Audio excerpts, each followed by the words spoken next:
Why do the Japanese never seem to keep useless stuff? Have you ever walked into a Japanese home and felt like you could breathe, really breathe, because nothing feels excessive? No drawers jammed with cables from forgotten devices, no shelves collapsing under nostalgia, no closets where opening the door unleashes chaos. In the West, we often keep things just in case.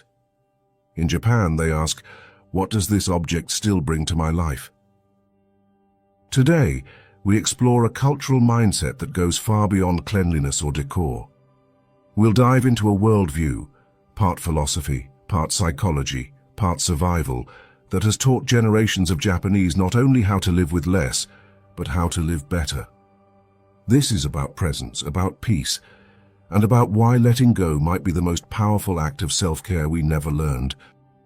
Before we dive in, make sure to subscribe to Mental Dose and join our Telegram channel to stay updated with content that nurtures your personal and spiritual growth.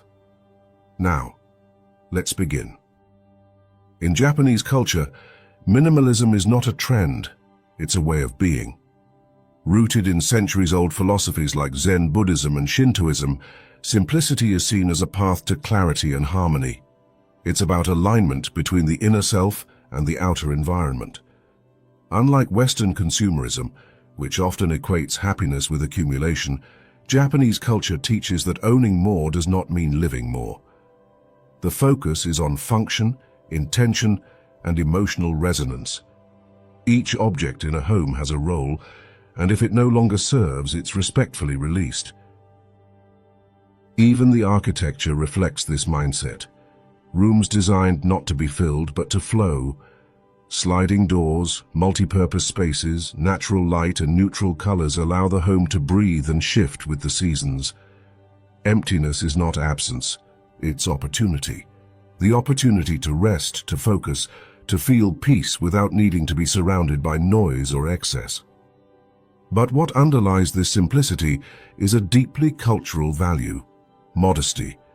In Japan, drawing attention through wealth or abundance is often seen as poor taste. Homes are meant to be comfortable, not performative. This discreet relationship with space and objects nurtures a sense of humility.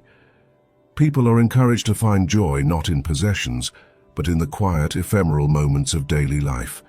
The steam of a hot cup of tea, the morning light through shoji paper, the first breeze after winter. In that silence, meaning arises. What we keep physically is often a mirror of what we carry emotionally. That tangled charger, that unworn sweater, that box of forgotten papers, they're not just objects. They're frozen moments, unfinished stories, attachments we haven't yet let go of. In Japan, cleaning is spiritual. End-of-year rituals like osuji are not about wiping dust, they're about wiping mental fog. Every drawer cleaned is a decision clarified. Every useless item let go is emotional noise turned into calm. This process reconnects people to the present, reminding them, you are not your past, and you do not need to store it physically to honor it. Psychologists now echo what Japanese tradition has practiced for centuries. Clutter contributes to anxiety. It increases cognitive load, distracts the brain, and heightens stress responses. By contrast, when your surroundings are clean and intentional, your nervous system relaxes. Decluttering becomes less of a task and more of a healing practice.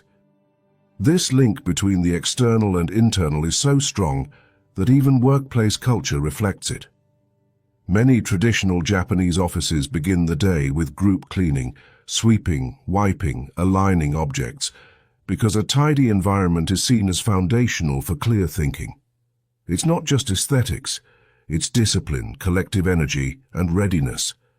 Cleanliness in this sense becomes part of a moral code.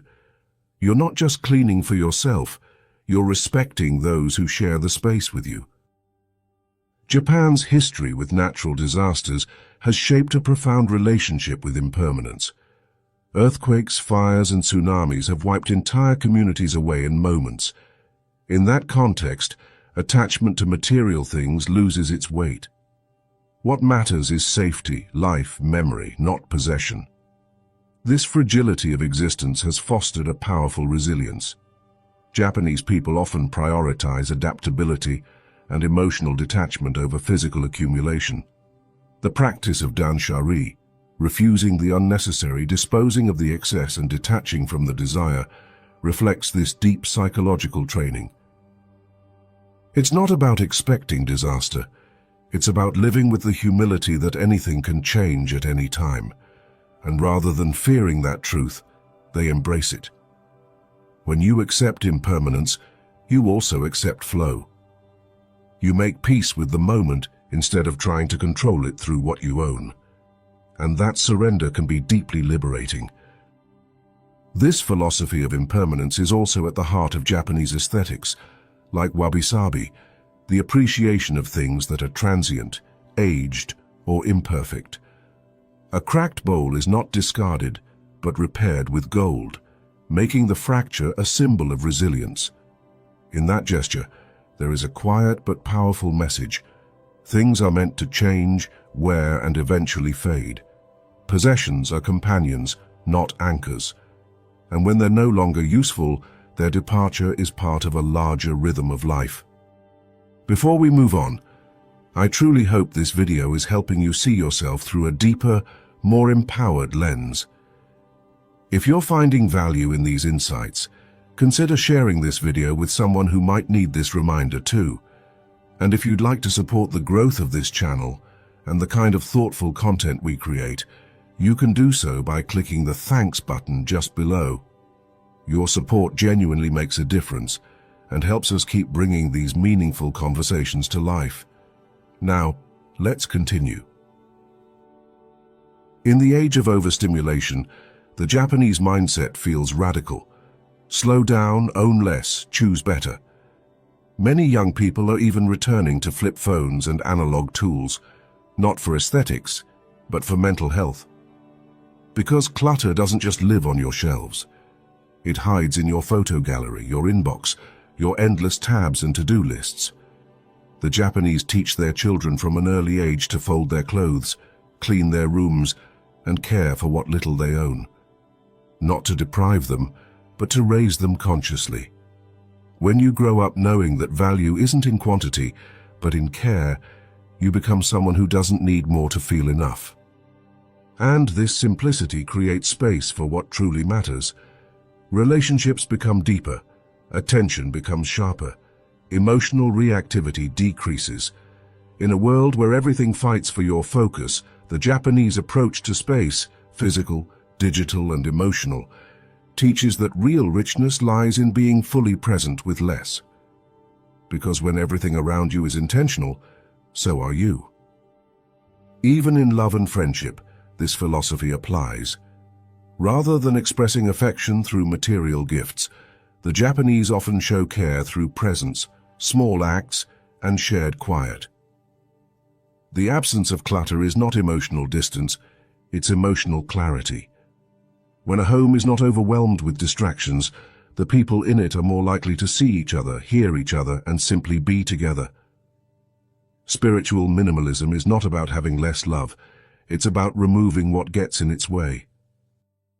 What if your clutter is not just disorganization, but a story you're afraid to end? What if you're keeping things not because they serve you, but because you fear the silence they'd leave behind? The Japanese understand that the real fear isn't of emptiness. It's of meeting yourself in that emptiness, and maybe that's exactly what you need. So let me ask you, what useless stuff are you still holding on to? Not just in your home, but in your mind, your heart, your digital life. Are those things helping you become who you want to be, or are they just taking up space? If this video moved something inside you, made you pause or made you reflect, I invite you to continue this journey with us. Subscribe to Mental Dose, and let's explore together what it means to live with clarity, depth, and intention. Leave a comment below. What's one thing you're ready to let go of today? Let's make space for peace, for presence, and for what truly matters.